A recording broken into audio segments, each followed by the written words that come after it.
น้ำย่านางหรือว่าก้าวย่านางเนี่ยน้องอยากจะฝากให้เพื่อนๆพี่ๆน้องๆลุงป้าน้าอาที่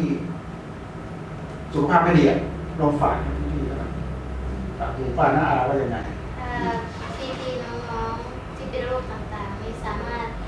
รับประทานสมุนไพรตัวนี้ได้ก็มีทั้ง3กล่องนี้ถ้ารวมกันถ้า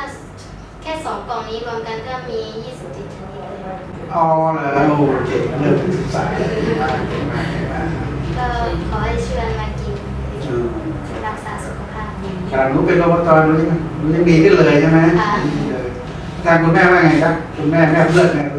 ากจะฝากเพื่อน ก็ ๆว่าไง อยากจะฝากว่าใครที่สนใจหรือว่าเป็นโรคหรือว่ามีสุขภาพ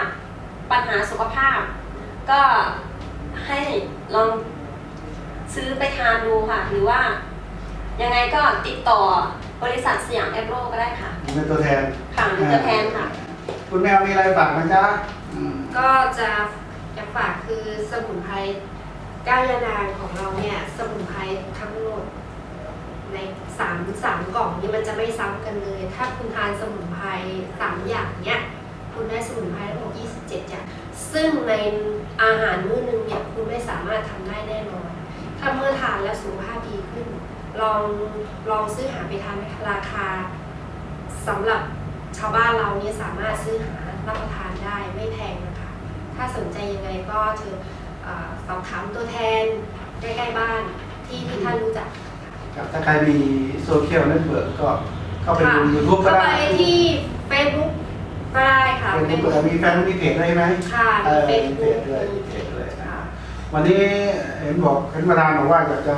ฝากให้น้องด้วยนะครับอยากจะมองให้น้องสักกล่องนึงนะครับ ได้ไปทานนะคะ ท่านประธาน จะได้ทานต่อเนื่องสุขภาพจะได้ดีขึ้นนะคะ เก่งมากแล้วก็ประธานมีอะไรจะฝากไปสมาชิกบ้างครับ ค่ะสินค้าของบริษัทเรานะคะ เป็นสินค้าพื้นบ้านนะคะ เป็นสมุนไพรไทยแล้วนะคะ อยากให้ท่านผู้ชมที่อยู่ทางบ้านนะคะ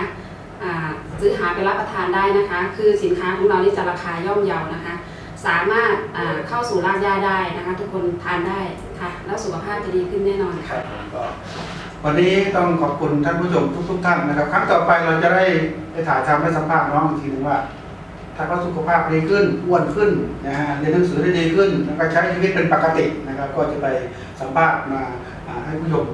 ดูอีกครั้งหนึ่งนะครับ วันนี้ก็ขอบคุณครับสวัสดีครับ